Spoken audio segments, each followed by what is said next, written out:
ជំហានទី7ការឯកភាពជាបឋមរបស់ក្រុមប្រឹក្សាទៅលើសេចក្តីព្រាងបឋមនៃដីកានៅពេលទទួលបានសេចក្តីព្រាងបឋមនៃដីកាប្រធានក្រុមប្រឹក្សាត្រូវកោះប្រជុំក្រុមប្រឹក្សារបស់ខ្លួនដើម្បីពិនិត្យនិងឯកភាពទៅលើខ្លឹមសារនៃសេចក្តីព្រាងបឋមនៃដីកាសម្រាប់ពិគ្រោះយោបល់និងបិទផ្សាយជាសាធារណៈកិច្ចប្រជុំនេះអាចជាកិច្ចប្រជុំសាមញ្ញឬកិច្ចប្រជុំវិសាមញ្ញរបស់ក្រុមប្រឹក្សាហើយត្រូវអនុវត្តទៅតាមបទបញ្ជាផ្ទៃក្នុងរបស់ក្រុមប្រឹក្សានៅក្នុងកិច្ចប្រជុំពិនិត្យសេចក្តីព្រាងបឋមនៃដីកានេះប្រធានក្រុមប្រឹក្សាអាចស្នើឲ្យតំណាងអង្គភាពទទួលភារកិច្ចធ្វើបទបង្ហាញអំពីខ្លឹមសារសំខាន់នៃសេចក្តីព្រាងបឋមមុនពេលក្រុមប្រឹក្សាពិភាក្សានិងឯកភាពនៅក្នុងការពិភាក្សាក្រុមប្រឹក្សាអាចពិចារណាទៅលើចំណុចមួយចំនួនដូចខាងក្រោមតើសេចក្តីព្រាងបឋមនៃដីកាបានរៀបចំទៅតាមទម្រង់ដែលបានកំណត់ដែរឬទេតើខ្លឹមសារសេចក្តីព្រាងបឋមនៃដីកាស្របតាមគោលការណ៍ឬវិធាននៃច្បាប់និងលិខិតបឋានគតិយុត្តជាធម៌មានដែរឬទេ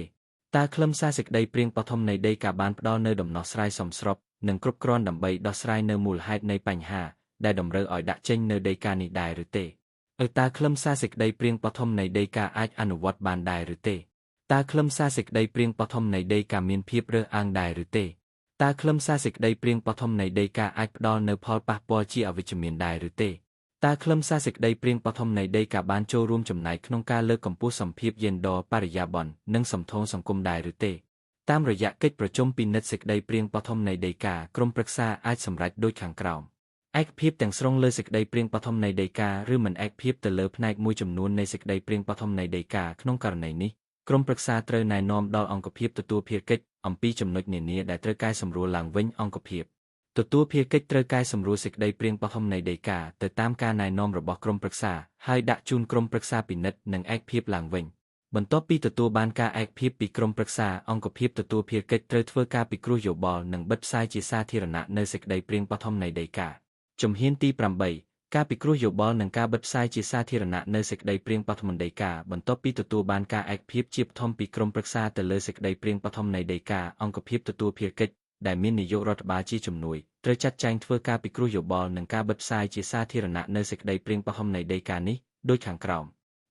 ការពិគ្រោះយោបល់ជាមួយនឹងប្រជាពលរដ្ឋអង្គភាពទទួលភារកិច្ចដែលមាននាយករដ្ឋបាលជាជំនួយត្រូវចាត់ចែងរៀបចំកិច្ចប្រជុំពិគ្រោះយោបល់ជាមួយនឹងប្រជាពលរដ្ឋនៅក្នុងដែនសមត្ថកិច្ចរបស់ក្រុមប្រឹក្សាដើម្បីពិភាក្សានិងប្រមូលមតិយោបល់នានាទៅលើខ្លឹមសារនៃសេចក្តីព្រាងដីកានេះក្នុងការពិគ្រោះយោបល់ជាមួយនឹងប្រជាពលរដ្ឋអង្គភាពទទួលភារកិច្ចអាចអនុវត្តតាមវិធីសាស្ត្រដូចខាងក្រោមកិច្ចប្រជុំពិគ្រោះយោបល់ជាសាធារណៈប្រជាពលរដ្ឋដែលចូលរួមនៅក្នុងកិច្ចប្រជុំនេះត្រូវមានតំណាងពីគ្រប់ក្រុមប្រជាពលរដ្ឋនៅក្នុងដែនសមត្ថកិច្ចរបស់ក្រុមប្រឹក្សាជាពិសេសតំណាងស្ត្រីយុវជនកុមារជនមានពិការភាពចាស់ជរាជនជាតិដើមភាគតិចនិងជនងាយរងគ្រោះផ្សេងទៀតកិច្ចប្រជុំពិគ្រោះយោបល់ជាមួយនឹងក្រុមគោលដៅជាក់លាក់ប្រជាពលរដ្ឋដែលចូលរួមនៅក្នុងកិច្ចប្រជុំនេះគឺជាតំណាងក្រុមប្រជាពលរដ្ឋជាក់លាក់នៅក្នុងដែនសមត្ថកិច្ចរបស់ក្រុមប្រឹក្សាដែលទទួលរងនូវផលប៉ះពាល់ផ្ទាល់ពីដីកានោះនៅក្នុងកិច្ចប្រជុំពិគ្រោះយោបល់នេះអង្គភាពទទួលភារកិច្ចត្រូវបង្ហាញអំពីខ្លឹមសារនៃសេចក្តីព្រាងដីកាព្រមទាំងផ្ដល់ឱកាសនិងលើកទឹកចិត្តឲ្យអ្នកចូលរួមទាំងបុរសទាំងស្ត្រីផ្ដល់មតិយោបល់ឲ្យបានផុសផុស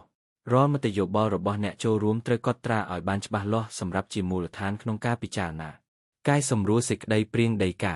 នៅក្នុងកិច្ចដំណើរការពិគ្រោះយោបល់នេះអង្គភាពទទួលភារកិច្ចអាចប្រើប្រាស់សំណួរគន្លឹះមួយចំនួនដូចខាងក្រោមតើខ្លឹមសារសេចក្តីព្រាងដីកាបានផ្ដល់នូវដំណោះស្រាយសមស្របនិងគ្រប់គ្រាន់ដើម្បីដោះស្រាយនៅមូលហេតុនៃបញ្ហាដែលតម្រូវឲ្យដាក់ចេញនៅដីកានេះដែរឬទេតើខ្លឹមសារសេចក្តីព្រាងដីកាមានភាពរើសអើងដែរឬទេតើខ្លឹមសារសេចក្តីព្រាងដីកាអាចផ្ដល់នូវផលប៉ះពាល់ជាអវិជ្ជមានដែរឬទេតើខ្លឹមសារសេចក្តីព្រាងដីកាបានចូលរួមចំណែកក្នុងការលើកកម្ពស់សម្ភាពយេនឌ័របរិយាបន្ននិងសម្ថូរសង្គមដែរឬទេតើខ្លឹមសារសេចក្តីព្រាងដីកាអាចអនុវត្តបានដែរឬទេតើដីកានេះគួរចូលជាធរមាននៅពេលណាតើប្រជាពលរដ្ឋមានមតិយោបល់កែលម្អឬបន្ថែមអ្វីខ្លះទៅលើខ្លឹមសារសេចក្តីព្រាងដីកាខការពិគ្រោះយោបល់ជាមួយនឹងអង្គការសង្គមស៊ីវិលនិងផ្នែកឯកជននានាអង្គភាពទទួលភារកិច្ចដោយមាននាយករដ្ឋបាលជាជំនួយត្រូវចាត់ចែងរៀបចំការពិគ្រោះយោបល់ជាមួយនឹងអង្គការសង្គមស៊ីវិលនិងផ្នែកឯកជននានាដែលកំពុងប្រតិបត្តិការនៅក្នុងដែនសមត្ថកិច្ចរបស់ក្រុមប្រឹក្សាដើម្បីពិភាក្សានិងប្រមូលមតិយោបល់នានាទៅលើខ្លឹមសារសេចក្តីព្រាងដីកាក្នុងការពិគ្រោះយោបល់នេះអង្គភាពទទួលភារកិច្ចអាចអនុវត្តតាមវិធីសាស្ត្រដូចខាងក្រោមកិច្ចប្រជុំពិគ្រោះយោបល់អភិបាលត្រូវអញ្ជើញតំណាងអង្គការសង្គមស៊ីវិលនិងផ្នែកឯកជននានាដែលពាក់ព័ន្ធនឹងខ្លឹមសារនៃសេចក្តីព្រាងដីកានោះដើម្បីចូលរួមកិច្ចប្រជុំពិគ្រោះយោបល់ទៅលើសេចក្តីព្រាងដីកានៅក្នុងកិច្ចប្រជុំនេះអង្គភាពទទួលភារកិច្ចត្រូវបង្ហាញអំពីខ្លឹមសារនៃសេចក្តីព្រាងដីកាព្រមទាំងផ្ដល់ឱកាសនិងលើកទឹកចិត្តឲ្យអ្នកចូលរួមទាំងបុរសទាំងស្ត្រីផ្ដល់